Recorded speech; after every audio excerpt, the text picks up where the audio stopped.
आज का जो हमारा चैप्टर है वो है चैप्टर 10 हेल्थ साइकोलॉजी। तो आज जिन चीज़ों पे हमने बात करनी है इसमें से बहुत सी चीज़ें ऐसी हैं जो ऑलरेडी एक चैप्टर में हम पर्सनैलिटी वाले चैप्टर में कर चुके हैं, उसी को ही फर्दर डिटेल चलाया गया है। तो हमारा चैप्टर है हेल्थ साइकोलॉजी, इसके जो हमारे लर्निंग ऑब्जेक्टिव्स हैं उसमें हमारे पास ये चीज़ें आएंगी जो आपके सामने साइकोलॉजिकल थेरेपीज। साइकोलॉजिकल थेरेपीज कौन कौन सी होती हैं, उसके बाद हमारे पास आएगा importance of psychological consideration of clinical management of patient. जो भी हम साइकोलॉजिकल थेरेपीज करेंगे वही चीज़ें कि अगर हम उन थेरेपीज को इम्प्लीमेंट करते हैं तो उससे जो है पेशेंट की क्लिनिकल मैनेजमेंट में किस हद तक ये यूजफुल होती हैं। लास्ट में हमारे पास होगा की concepts in child social and cognitive development. Basically हमारा फोकस होगा कॉग्निटिव डेवलपमेंट पर कि कॉग्निशन की डेवलपमेंट किस तरह से होती है। अपने माइक ऑफ रखें।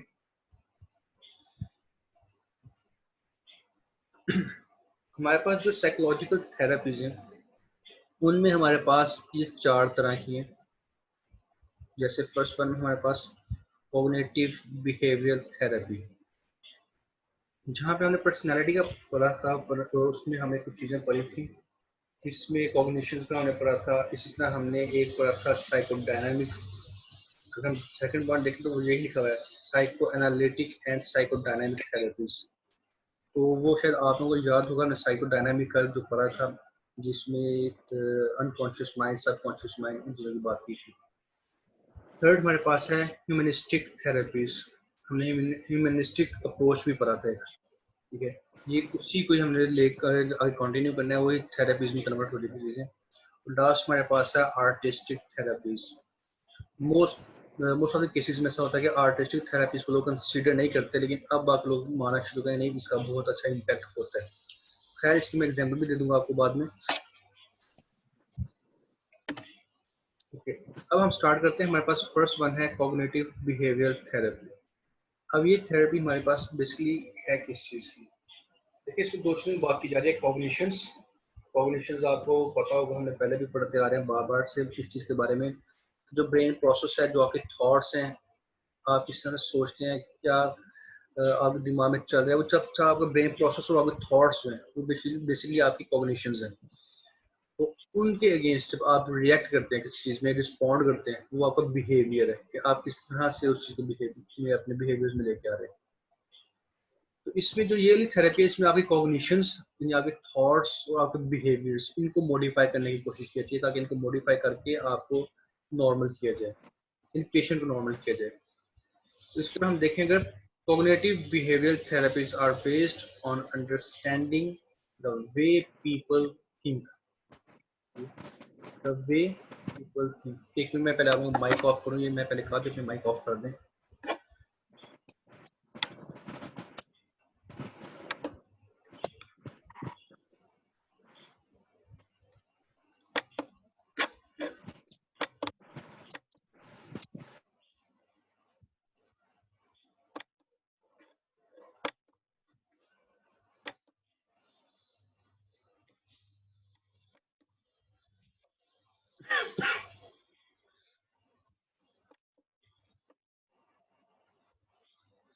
ओके, अच्छा बात की जा रही थी कॉग्निटिव बिहेवियरल थेरेपी की। तो इसमें ये था कि आपकी जो कॉग्निशंस, आपके थॉट्स जो हैं, ठीक है, इनको मॉडिफाई करना, आपके बिहेवियर्स को मॉडिफाई करना।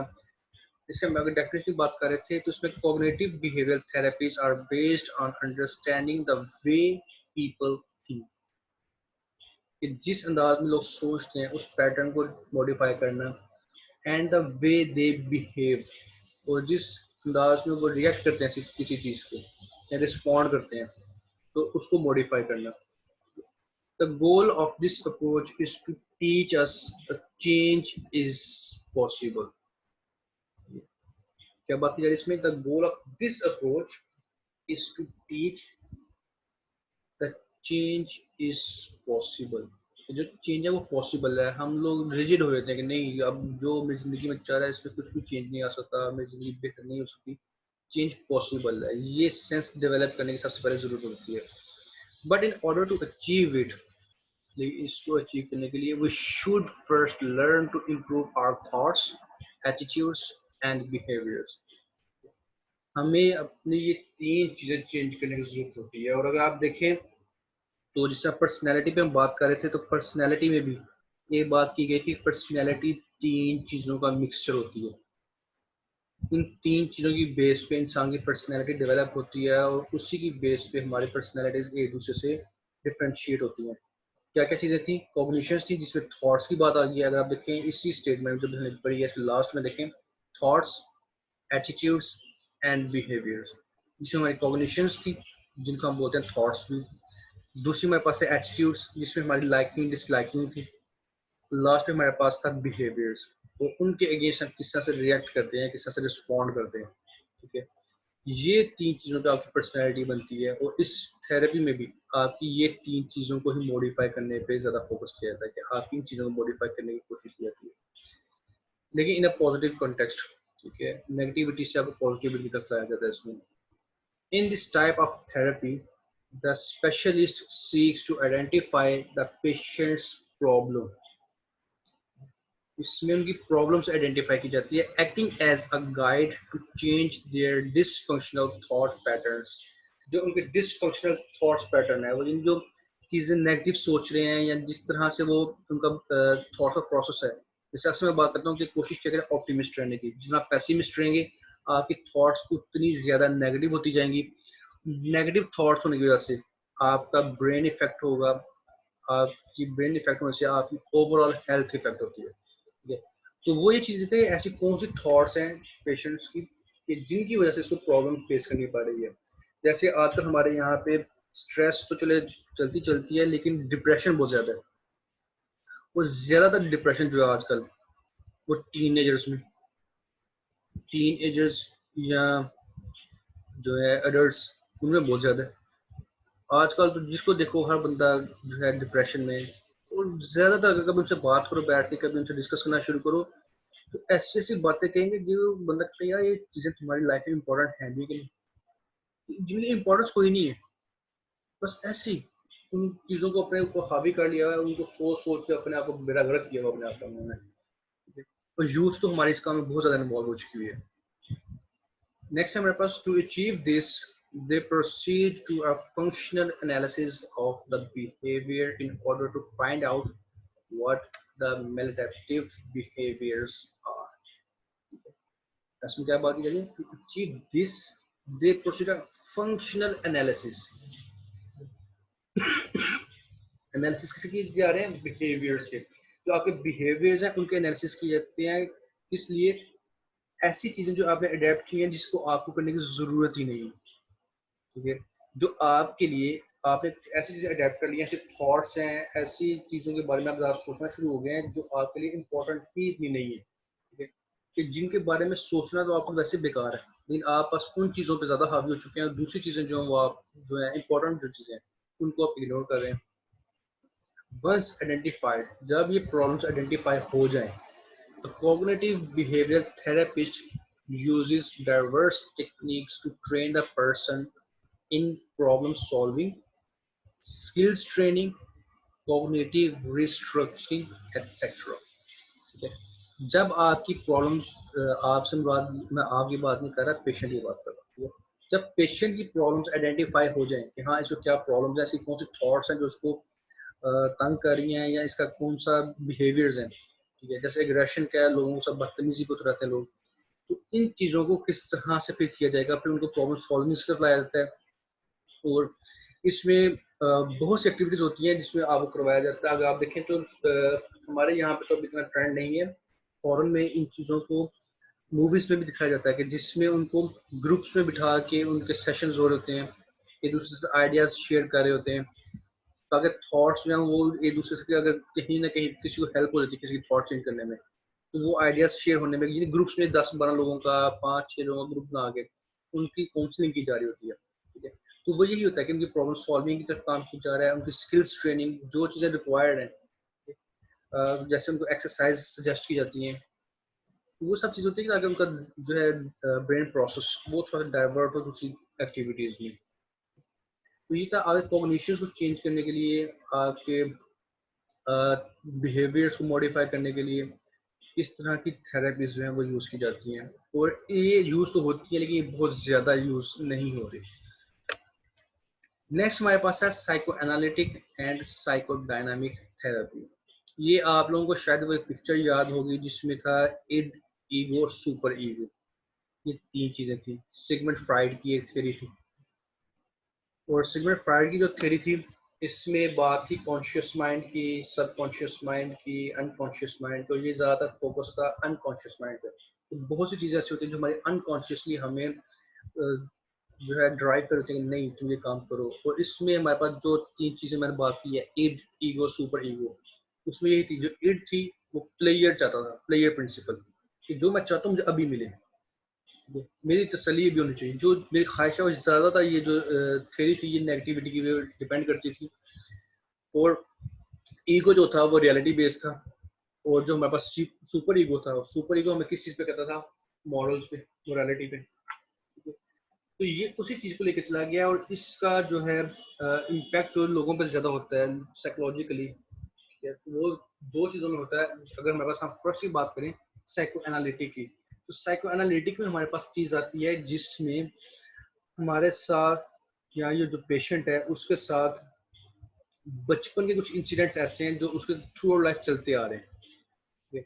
बचपन में पेरेंट्स बहुत ज्यादा मारते थे, पेरेंट्स की आपस में झगड़ा था, लड़ाई झगड़ा था, हर टाइम वो बहस करते थे एक दूसरे से। बच्चे पे साइकोलॉजिकली उसका इफेक्ट हो चुका हुआ है, वो थ्रू आउट लाइफ उसके साथ चलता है। ठीक है। इसी तरह चाइल्ड अब्यूज, अगर इस तरह भी वाकया उसके साथ बच्चे के साथ हुआ है, थ्रू आउट लाइफ उस पर इसके इम्पैक्ट रहते हैं। तो वो जो उसको पैनिक अटैक्स होते हैं चीज़ों के, तो उस चीज़ का जो हम इलाज करते हैं वो होता है साइको एनालिटिक की बेस पे। ठीक है। जो आपकी बचपन में आपके साथ कोई ऐसा बड़ा ट्रॉमा, कोई ऐसी चीज़ आपको गुजर चुकी है जो आपके थ्रू लाइफ आपके साथ चलती आ रही है, तो उस चीज़ में जब हम काउंसलिंग करते हैं तो वो होती है हमारी साइको एनालिटिक की बेस पे। साइको डायनामिक जो है ये भी आपके जो है बिहेवियर्स को मॉडिफाई करने के लिए, और इसके अगर मैं बात करूँ सिगमंड फ्राइड ने इस चीज़ पे बहुत सी काउंसलिंग की बातें भी की हैं। एक मूवी भी है, मैं वैसे नाम बता देता हूँ, कभी आप अपना मूड को भी चेक देख लीजिएगा। कंटेक्स्ट उसका इतना आपको पॉजिटिव नजर नहीं आएगा, बट नेगेटिविटी की बेस पे है, लेकिन है रियलिटी बेस पे है। ठीक है। वो मूवी है अ डेंजरस मेथड, और वो इन दो जो साइकोलॉजिस्ट हैं इन्हीं की बेस पे बनी हुई है। एक जो है सिगमंड फ्राइड जिसकी ये थ्योरी है साइकोडायनामिक की, और दूसरा है कार्ल गस्टिव जंग। अगर आप देखें इसके लास्ट पे लिखा हुआ है जैसे PA PED, साल लिखा हुआ है यंगियन। ये जंगियन ये यंगियन है। ठीक है। तो ये उसी की थ्योरी है, कार्ल जंग की है। इसमें हम बात करते हैं अभी। Psychoanalytic therapy is based on the principle that at times human beings manifest a set of unconscious conflicts which originate in their pasts, especially during childhood. Psycho analytic theory पे ये इन्हीं चीज़ों पे होती है जो हमारे अनकॉन्शियसली, जो हमारे दिमाग में कहीं कुछ चीज़ें बैठ चुकी हैं। हमारा अनकॉन्शियस माइंड हर टाइम उसको ड्राइव करता था कि नहीं ये तुम्हारे साथ होता, बचपन में आपको ये चीज़ होगी थी, अब आगे भी दोबारा ऐसे होगा। वो जो चीज़ें ना, जो खौफ जो है आपके पास्ट किसी एक्सपीरियंस का, किसी ट्रॉमा का, या बचपन में कोई आपके साथ वैसा इंसिडेंट हो चुका है, वो चीज़ें आपको थ्रू लाइफ जो है बहुत तंग करती हैं। और ऐसे में बहुत से केस देख भी चुका हूँ। एक लाहौर में एक केस था जिसपे एक टीम काम कर रही थी, उस रात उसके पर मेरा भी इत्तेफाक हो गया।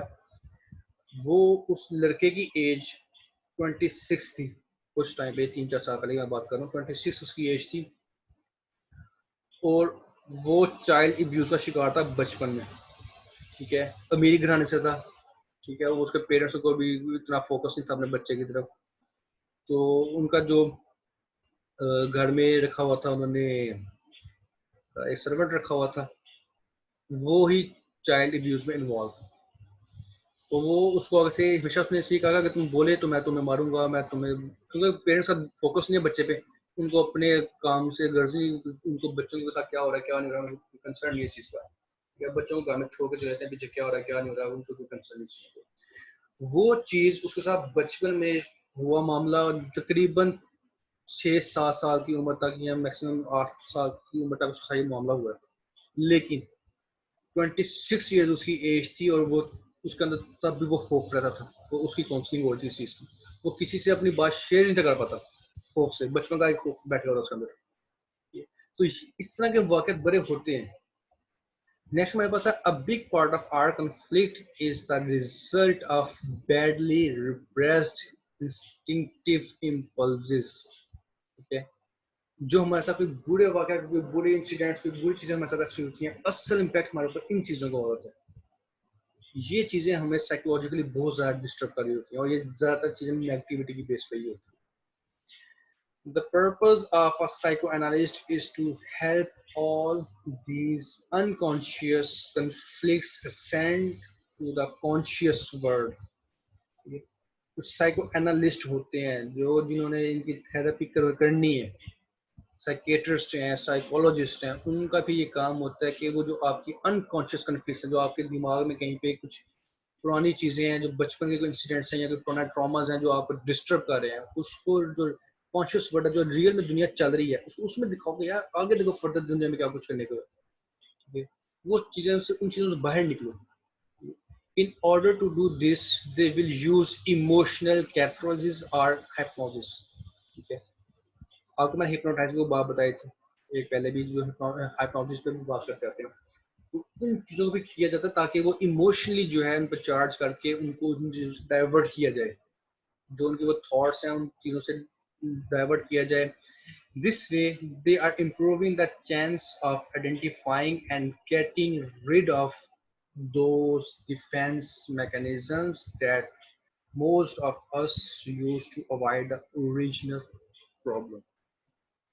आपको शायद याद होगा, हमने पिछले जैसे शायद 7वें चैप्टर में या किसी चैप्टर में हमने डिफेंस मैकेनिज्म्स पढ़े थे, जिसमें वो कुछ लोग होते हैं कि जो बॉस का गुस्सा होता है घर पे आके बच्चों पे निकाल रहे हैं, कुछ होते हैं वो नेल बाइटिंग या इसी तरह पेंसिल को मुंह में डाल के चबाना शुरू कर देते हैं, अपना बस ध्यान डाइवर्ट करने के लिए, अपने इग्नोर करने के लिए चीज़ों को। लेकिन इसमें डिफेंस मैकेनिज्म से हट के उन जो रियल प्रॉब्लम होती है उनकी तरफ आता है, जो ओरिजिनल प्रॉब्लम है उनको फेस करना सीखो। कब तक इस तरह अवॉइड करते थे चीज़ों को। अब इसमें जो बात ये है पी ए पी डी, जो पी ए है ये वही साइको एनालिटिक है, पी डी जो है साइको डायनामिक है। ये दोनों जो है ये सिगमंड फ्राइड की जो थ्योरीज हैं उस पे हैं। और जो थर्ड वन है, ये थर्ड जो थेरेपी है यंगियन, ये कार्ल गस्टिव यंग की जो थेरेपी है, ये आप लोगों ने देखा होगा अक्सर एक गेम लोग खेलते हैं, रैपिड फायर।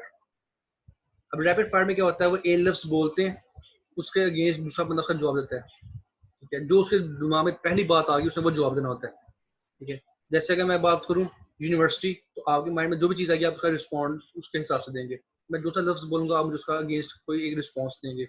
ये जो चीज़ है ये बेसिकली जो है ये कार्ल गस्टिव यंग का जो तरीकाकार है, और इसमें वो पूरी डिटेल निकालते हैं कि इस बंदे के दिमाग में चल क्या रहा है एक्चुअली।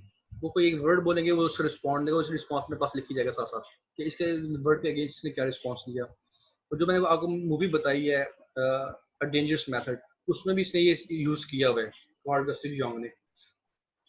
तो उसमें जब इस हिसाब से वो उसका दिमाग पढ़ते हैं, और इस थेरेपी में, इस स्टाइल में वो क्या करते हैं कि अपने पेशेंट के साथ एक रिलेशनशिप डेवलप करते हैं, इमोशनल रिलेशनशिप डेवलप करते हैं, ताकि वो आपके साथ हर चीज ओपनली शेयर कर सके। ठीक है, तो ये एक दूसरा हमारे पास आती है therapy.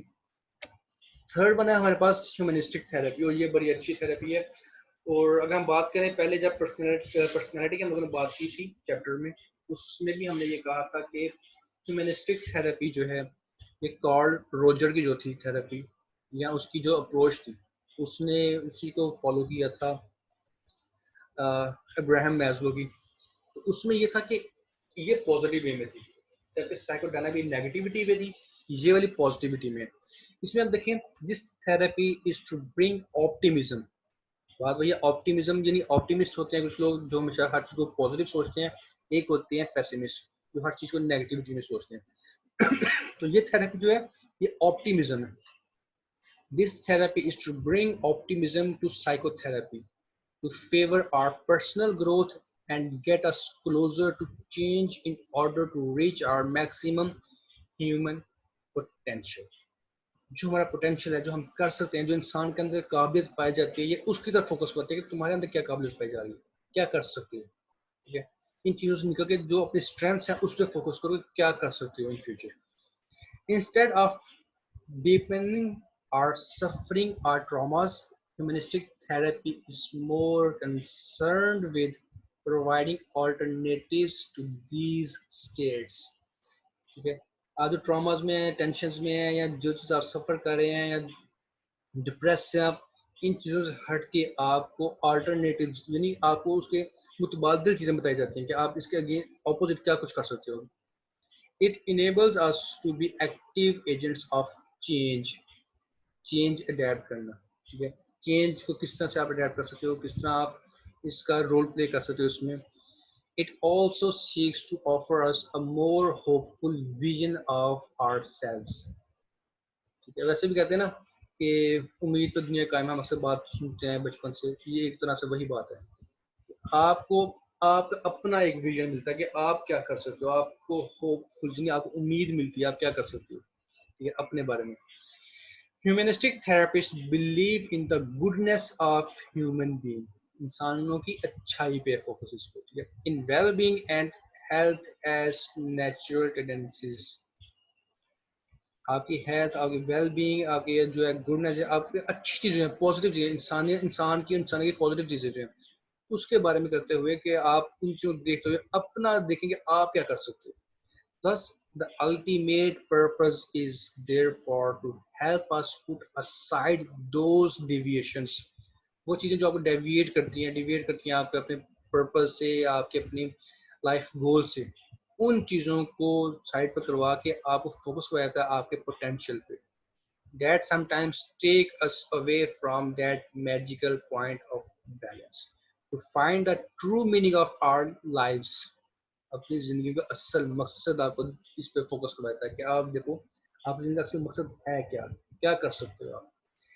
In the humanistic model the present is valued as the perfect moment to solve problems.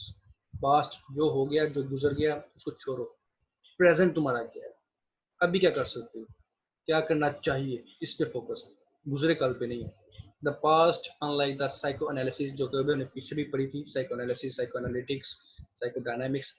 The past unlike psychoanalysis ceases to be so important, कि जो पास्ट था उसको खत्म कर दो, अब जो करंट चल रहा है उस पर फोकस करो और आने वाले कल पर फोकस करो। ठीक है, तो ह्यूमनिस्टिक थेरेपी जो है आपको इस चीज पे फोकस करवाती है। नेक्स्ट हमारे पास जो लास्ट वन थेरेपी है वो है आर्टिस्टिक थेरेपी, और ये बहुत कम लोग यूज करते हैं, और अब आकर लोगों को एहसास होना शुरू हुआ है, साइकोलॉजिस्ट भी चीज कर रहे हैं कि नहीं, ये जो है आर्टिस्टिक थेरेपी जो है ये बहुत यूजफुल है। It's possible that among all of the different types of psychological therapies the general public dismisses this type of approach। जो भी हमने शायद थेरीज पढ़ी हैं, मोस्ट लोग तो उन्हीं चीज़ों को फोकस करते हैं जो पहले हमने पढ़ी हैं।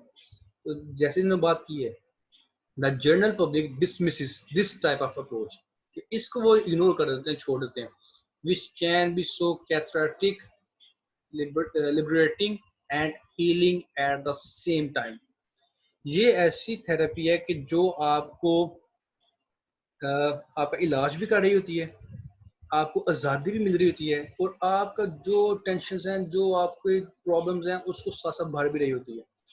ठीक है, artistic expressions is a channel, a universe of possibilities where we can shape our emotions, liberate them, encourage our self-discovery, encourage our self-discovery, and give a different approach to many of our problems। अब इसकी अगर मैं बात करूं, इसमें आप अपना दिमाग, अपनी थॉट्स, जो चीजें आपको डिस्टर्ब करती हैं, आप उनको एक बड़े जबरदस्त अंदाज में एक्सप्रेस कर लेते हैं। जैसे लोगों को पेंटिंग के लिए कहा जाता है, आप पेंटिंग करें, आप भी आर्ट वर्क करें। ठीक है, इसी तरह कुछ लोग होते हैं जो अपनी स्ट्रेस, अपना डिप्रेशन, ठीक है, अपना गुस्सा, वो म्यूजिकल इंस्ट्रूमेंट्स पे निकालते हैं, गिटार्स बजाएंगे और इतना एग्रेशन में बजाएंगे, ठीक है, या म्यूजिक सुनेंगे। ठीक है, कुछ लोग होते हैं जो उनके दिमाग में चल रही होती हैं चीजें, वो उनको पेंटिंग्स में ले आते हैं, इसी तरह लाहौर में एक जेल है जिसमें वहां पे जितने भी क्रिमिनल्स आते हैं, ठीक है, उन सबको स्किल्स सिखाई जाती हैं।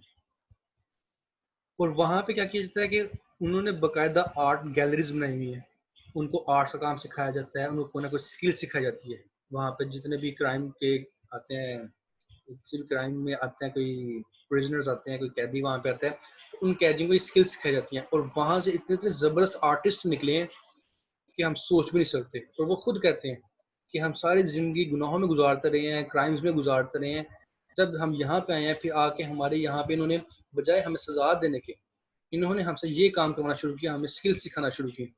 और हमें तब जाके एहसास हुआ हम कितने अच्छे आर्टिस्ट थे।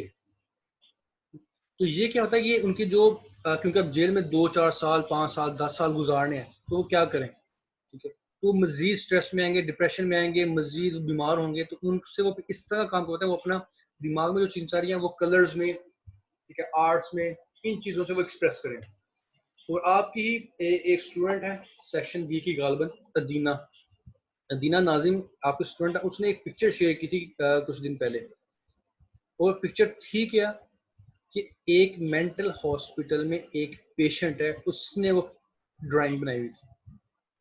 और जब मैंने वो ड्राइंग देखी मैं खुद ये हैरान हुआ था कि ये इसको लोग पागल कह रहे हैं, कि जिसने अपनी ड्राइंग के थ्रू दुनिया को सही तरह से एक्सप्रेस कर दिया, इंसानों को सही तरह से एक्सप्रेस कर दिया उसने, ठीक है, इंसान की रूह का, उसके जिस्म की लड़ाई शो की है उस बंदे ने, ठीक है। तो ये चीज क्या है, उसने अपने स्ट्रेस, अपना डिप्रेशन जो उसके दिमाग में था, उसने एक आर्टिस्टिक वे में एक्सप्रेस किया। तो ये चीज भी आपको रिलैक्स करने में बड़ी हेल्पफुल होती है। और ये थेरेपी अब ज्यादा यूज की जा रही है, अब लोग इस पर ज्यादा फोकस कर रहे हैं। अब हम आते हैं हमारे लॉस्ट टॉपिक की तरफ। जो हमारा टॉपिक है इस पे है चाइल्ड्स कॉग्निटिव डेवलपमेंट, कि बच्चे का जो है, जो कॉग्निशंस हैं, जो दिमागी तौर पर उसकी एक्टिविटीज जो स्टार्ट होती हैं, वो सॉरी, वो किस तरह से डेवलप होती हैं, उसकी किस किस एज के हिसाब से चलती हैं। और ये भी हम ऑलरेडी एक दफ़ा पढ़ चुके हुए थे, जब आपको शायद पता हो, जिसमें हमने इन्फेंसी और उसके बाद अर्ली चाइल्डहुड, तो उसके बाद अडल्टहुड, अडोलसेंस, तो ये हम काफ़ी चीज़ें जो उसमें पढ़ते आए थे, तो ये उसी तरह से चलता आ रहा होगा। अब इसमें जो डेवलपमेंट है, कॉग्निटिव डेवलपमेंट, ये हमारे जॉन पीजे की थ्योरी है। जॉन पीजे ने जो थ्योरी थी वो ये 4 चीज़ों पे है जिसमें हम बात करते हैं। John Piaget's theory of cognitive development suggests that children move through 4 different stages of mental development. 4 stages हैं mental development की. His theory focuses not only on understanding how children acquire knowledge, ये सिर्फ इस बेस पे नहीं है कि बच्चे नॉलेज किस तरह से एक्वायर कर रहे हैं, किधर से नॉलेज ले रहे हैं, किस तरह से ले रहे हैं, but also on understanding the nature of intelligence. With the passage of time हर एक इंटेलिजेंस का पैटर्न डिफरेंट होना शुरू होता है, उसके थॉट्स, उसके लॉजिक्स डिफरेंट होना शुरू हो जाते हैं। इसलिए इसकी ये थ्योरी जो है वो इस चीज़ पे भी बात करती है। इसमें हमारे पास 4 तरह की चीज़ें हैं। फर्स्ट वन है हमारे पास सेंसरी मोटर स्टेज, जिसके ड्यूरेशन जो है हमारी बर्थ से लेके 2 साल की एज तक होता है। नेक्स्ट हमारे पास आती है प्री ऑपरेशनल स्टेज, इसका ड्यूरेशन जो है वो 2 साल की एज से लेके 7 साल की उम्र तक होता है, यानी अर्ली चाइल्डहुड से पहले पहले तक। उसके बाद हमारे पास आती है कंक्रीट ऑपरेशनल स्टेज, इसका सॉरी ड्यूरेशन है जो है वो 7 ईयर्स से लेके 11 ईयर्स तक होता है। और लास्ट में हमारे पास आता है फॉर्मल ऑपरेशनल स्टेज, तो ये 12 साल से ऑनवर्ड हमारे पास चलती है। तो फर्स्ट वन की हम बात कर लेते हैं, सेंसरी मोटर स्टेज जो हमारी कौन सी होती है। द इन्फेंट आपको पता होगा, इन्फेंसी तो बात है, छोटा बच्चा भी जो है, the infant knows the world through their movements and sensations. जैसे हमने पहले इन्फेंसी में बात की थी, चैप्टर गालबन 4 या 5 होगा, उसमें हमने इस चीज़ पे बात की थी। तो उसमें ये था कि बच्चा जो है इन्फेंसी में सीखता है ट्रस्ट या मिसट्रस्ट, ठीक है, वो शोर करेगा, रोएगा, रोने से अपनी डिमांड बताएगा, मुझे मेरी क्या इस टाइम डिमांड है। अगर उसको उसकी डिमांड फुलफिल की जाती है तो वो ट्रस्ट सीखता है, अगर नहीं की जाती तो वो मिसट्रस्ट उसी ए से सीखना शुरू करता है। तो यही चीज़ है कि वो हर चीज़ ऑब्जर्व करता है अपने मूवमेंट से, अपने सेंसेशन से। सेंसेशन में क्या आती है, वही जो हमारे 5 सेंसेस की हम अक्सर बात करते हैं। जब हम बच्चे को आवाज़ देते हैं तो बच्चा देखता है कि आवाज़ मुझे कहाँ से आई है, ठीक है। जब हम उसको देख स्माइल पास करते हैं तो वो भी हमें देख के देखता है कि मुझे स्माइल करनी है नहीं करनी है, वो रिएक्ट करता है बच्चा। वो सेंसेशंस के थ्रू, अपने सेंसेस के थ्रू जो है चीज़ों को सीख रहा होता है।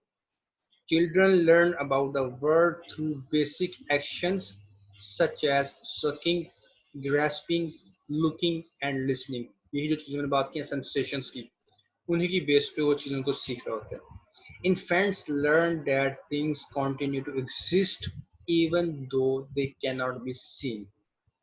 बच्चे ये भी समझते हैं कि वो ऐसी चीज़ें भी देख लेते हैं, ऐसी चीज़ों को भी फील कर रहे होते हैं जो रियलिटी में होती ही नहीं। आप देखिए अक्सर बच्चे अपने ख्यालों में, जब छोटे बच्चे होते हैं हंस रहे होते हैं या सोते हुए हंस रहे होते हैं, ठीक है। जो हम अक्सर बचपन में सुनते आते हैं, ये बच्चों को परियां नजर आती हैं। बचपन में हमें सब लोग कहते रहे हैं, छोटा बच्चा जो होता है वो जब उसको परियां नजर आ जाती हैं तो वो उससे खुश हो जाता है। तो बात वही की जाती है कि वो ऐसी चीजें देख रहे होते हैं जो रियलिटी में एग्जिस्ट ही नहीं कर रही होती, ठीक है। They are separate beings from the people and objects around them. जो लोग हैं, जो चीजें उनके सराउंड, उनके इर्द गिर्द पड़ी हुई हैं, वो जो चीजें जिनके बारे में सोच रहे हैं ना, वो बच्चे जो चीजें देख रहे हैं, वो क्या पता वो चीजें हो ही ना, वो अपने उनकी कुछ इमेजिनेशन की चीजें हैं। They realize that their actions can cause things to happen in the world around them. कि उनके एक्शंस जो हैं वो उनकी बात मनवा सकते हैं। उनके एक्शंस होते क्या हैं? जब बच्चे को भूख लगती है तो वो शोर मचाना शुरू करता है, रोना शुरू करता है, ठीक है। जब 1 डेढ़ साल का होता है, बच्चा चलना शुरू होता है तो किसी चीज़ पे पहुंच नहीं पा रहा तो वो शोर मचाएगा, चीखेगा, मुझे वो चीज़ चाहिए। तो जो उनके रिएक्शंस होते हैं या जो उनके एक्शंस होते हैं वो उनको जो है वो चीज़ें दिलवा देते हैं जिनकी वो ख्वाहिश कर देते हैं। इधर इनकी सिर्फ स्किल्स डेवलप हो रही हैं अपनी बात मनवाने की, चीज़ों को ऑब्जर्व करने की जो उनकी सराउंडिंग्स में। उसके बाद हमारे पास आते हैं pre operational stage. Pre operational stage में क्या होता है हमारे पास? Children begin to think symbolically and learn to use words and pictures to represent objects. ये आप लोगों का शायद इतना एक्सपीरियंस नहीं है, मेरा तो ये अर्ली चाइल्डहुड के साथ बड़ा मामला रह चुका है। छोटे छोटे बच्चों पे मैंने बड़ी बड़ी रिसर्चेस भी की हैं। इवन कि मेरा इस पे एक रिसर्च आर्टिकल भी है जो मैंने सितंबर में प्रेजेंट भी किया था। तो उसमें इन्हीं चीज़ों के बारे में था कि ये बच्चे करते क्या हैं। और आप देखें छोटे बच्चे समटाइम ऐसा भी होता है कि उनको एप्पल, इन चीज़ों का नाम नहीं आता, जो खाने पीने की चीज़ें उनका नाम नहीं आता, वो किसी चीज़ तक इशारा करेंगे मुझे वो चाहिए। या कोई पिक्चर होगी तो कहेंगे, अगर स्कूल में भी गए हैं स्कूल में जाके अगर उनको एप्पल नहीं आता, पिक्चर आएगी वो कहेंगे आज मैं सुबह ये खा के आया था। वो पिक्चर्स को या इन चीज़ों को या वर्ड्स को जो है सिंबॉलिकली वो इस तरह से रिप्रेजेंट कर रहे होते हैं चीज़ों को। Children at this stage tend to be egocentric and struggle to see things from the perspective of others. इस एज में बच्चे egocentric मतलब सेल्फ फोकस होते हैं कि मैं क्या चाह रहा हूँ, मेरी क्या ख्वाहिश है, मुझे क्या करना है। अपने आप पे फोकस रखते हैं। और ये अभी बस कोशिश करते हैं कि हम दूसरों का पर्सपेक्टिव सीखने की कोशिश करें, जो कि पेरेंट्स सिखा रहे हैं, बेटा नहीं ये नहीं करना, ऐसा नहीं करना, इस चीज़ को नहीं पकड़ना, बाहर नहीं जाना। उन चीज़ों पर उनको बुरा तो लग रहा होता है उस टाइम पे, लेकिन वो ऐसे ऐसा इन चीज़ों को सीख रहे होते हैं। While they are getting better with language and thinking, they still tend to think about things in very concrete terms. हालांकि वो ऐसे ऐसा डेवलप हो रहे होते हैं इन चीज़ों में, लेकिन फिर भी वो हमेशा देते हैं उन चीज़ों को जो उनके सामने होती हैं, ठीक है। वो एब्स्ट्रैक्ट फॉर्म में नहीं सोचते, वो अपने आइडियाज़, अपनी चीज़ों पर ज़्यादा काम नहीं करते, जो चीज़ों के सामने है उन्हीं चीज़ों पर फोकस कर रहे होते हैं। नेक्स्ट हमारे पास है कंक्रीट ऑपरेशनल स्टेज। उसके बाद हमारी कोर्स स्टेज है वो लास्ट है, उसके बाद आपका चैप्टर क्लोज हो जाएगा। During this stage children begin to thinking logically about concrete events. अब यहाँ पे वो लॉजिकली सोचना शुरू हो गए। पहले वो बस उनको चीज़ चाहिए थी, चीज़ पे देखा बस ठीक है, वो चीज़ क्या है, क्यों है, चीज़ एक चीज़ कहाँ से आई। अब वो इस स्टेज में वो सोचना शुरू होते हैं। They begin to understand the concept of conservation, that the amount of liquid in a short white cup is equal to that in a tall skinny glass. बचपन में हमें बड़ा पागल बनाया गया है, वो भी पतला सा छोटा सा ग्लास, ये पतला लंबा सा ग्लास में ना कोई चीज डाल के ना हमें कहते हैं देखो इसमें कितना ज्यादा पानी है, और दूसरे ग्लास में डाल के ना कप में हमें देना, हमने कहना बताओ किसमें ज्यादा है, तो हमने उसी पे ज्यादा कहना जो पतला लंबा ग्लास होता। जबकि दूसरा का सॉरी, अगर दूसरा कप छोटा है लेकिन वाइड है, थोड़ा सा चौड़ा है वो, तो पानी दोनों में सेम है। इस स्टेज में आके वो समझना शुरू हो जाते हैं कि नहीं, पानी सेम ही है लेकिन उसका स्ट्रक्चर जो है चीज का वो डिफरेंट है। ठीक है, अब यहाँ पे लॉजिकली सोचना शुरू होते हैं बच्चे। Their thinking becomes more logical and organized, but still very concrete. Logical तो हो गया, ऑर्गेनाइज हो गया, लेकिन सिर्फ उसी चीज की हद तक जो उनके सामने एग्जिस्ट कर रही है, जिस पे उनको आइडियाज लेके आने हो या उस पर ब्रेनस्टॉर्मिंग करनी हो, वो वाला काम अभी वो नहीं शुरू करते। Children begin using inductive logic. Inductive logic का मतलब होता है कि छोटी चीज से बड़ी चीज की तरफ जाना। अगर उनके पास कोई छोटी सी कोई स्पेयर पार्ट होगा, सोचेंगे अच्छा अगर इन चीजों को जोड़ा जाएगा तो करते करते ही मेरे पास एक कार बन जाएगी। वो बड़ी चीजों की तरफ जाना शुरू करते हैं, छोटी चीजों देखते बड़ी पिक्चर तैयार करना शुरू करते हैं। और reasoning from specific information to a general principle, वही बात आ गई कि स्पेसिफिक इन्फॉर्मेशन से वो फिर जनरल इन्फॉर्मेशन, बड़ी इन्फॉर्मेशन की तरफ मूव करते हैं। रिफॉर्मल ऑपरेशन स्टेज में क्या होता है? At this stage the adolescent or young adult begins to think abstractly and reason about hypothetical problems. अब वो abstract की तरफ आ गया, पहले कंक्रीट की तरफ थे, जो चीजें एग्जिस्ट करती हैं उन्हीं के बारे में। अब ये वो चीजें करें जो एग्जिस्ट नहीं करती हैं। अगर कोई चीज हो रही है, कोई आइडिया है, उस आइडिया पे आप कोई बात पूछना चाहते हैं तो उस आइडिया के बारे में वो अपने जो ओपिनियन दे रहे हैं, वो रियल तो कहीं एग्जिस्ट नहीं कर रहा आइडिया, लेकिन उस पे वो अपनी सजेशंस दे रहे हैं, वो अब एब्स्ट्रैक्ट फॉर्म में सोच रहे हैं। Abstract thoughts emerge. अब जो आपकी सही थॉट्स है वो इमर्ज होना शुरू किए हैं। Teen begin to think more about moral, philosophical, ethical, social and political issues that require theoretical and abstract reasoning. अब देखें हमारे जो मॉरल्स जो हैं वो बेसिकली कोई कंक्रीट चीज तो नहीं है, ठीक है। फिलोसफी जो है वो कोई कंक्रीट चीज नहीं आपके दिमाग में चल रही है। एथिक्स जो है वो कोई कंक्रीट चीज तो नहीं है। अब जो सब चीजें जो हैं, अब इन चीजों के बारे में सोचा जा रहा है, वो सीखी जा रही है, वो अब्स्ट्रैक्ट है। अब इसमें आइडियाज, अपने थॉट्स, इन चीजों को इन्वॉल्व किया जा रहा है। Begin to use deductive logic और reasoning from a general principle to specific information. पहले इंडक्टिव था, अब डिडक्टिव है। अब कोई बड़ी चीज आपके सामने, बड़ी पिक्चर आपके सामने, आप उसके बैक एंड बैठे हो, बैक एंड भी कहाँ से शुरू हुआ, अब आप रिवर्स की तरफ जा रहे हो। ये चीज यहाँ तक तो अगर आई है तो ये कैसे यहाँ तक पहुंची, इस चीज के पीछे क्या था, क्या लॉजिक्स हो सकती हैं। अब वो रिवर्स की तरफ जा रहे हैं, बैक एंड पे से कहाँ से काम शुरू हुआ। तो इस तरह की जो चीजें होती हैं वो होती है हमारे पास फॉर्मल ऑपरेशनल स्टेज। इस तरह से हमारी थॉट्स जो है वो चेंज होना शुरू होती हैं। और इसमें एक टॉपिक था जो मैंने इसमें ऐड नहीं किया, वो इस तरह से कि वो एक चैप्टर में ऑलरेडी गुजर चुका हुआ है। उसमें एक टॉपिक था psychological changes during adolescence and old age and their clinical management. इस साइकोलॉजिकल चेंजेस क्या क्या आती हैं एडोलसेंस में, जब इंसान बालिग होना शुरू होते हैं, और उसके अलावा जब इंसान बुजुर्ग होना शुरू होते हैं। तो आपको शायद याद होगा कि हमने जो हर स्टेज पढ़ी थी इंसान की, इसमें इन्फेंसी थी, एडोलसेंस थी, इसे करते करते ओल्ड एज भी था। ओल्ड एज में अपनी मेमोरीज में ज़्यादा रहते हैं कि हम अब जवान थे, हम ऐसा करते थे, हम वैसा करते थे। उनकी साइकोलॉजिकल जो है डिफरेंसेस एडोलसेंस की निस्बत वो काफ़ी डिफरेंट होते हैं। एडोलसेंस में हम लोग बड़ा भागी और बड़े जज्बाती किस्म के होते हैं। तो ये वही चीज़ थी, इस वजह से मैं इसको इसमें ऐड नहीं किया।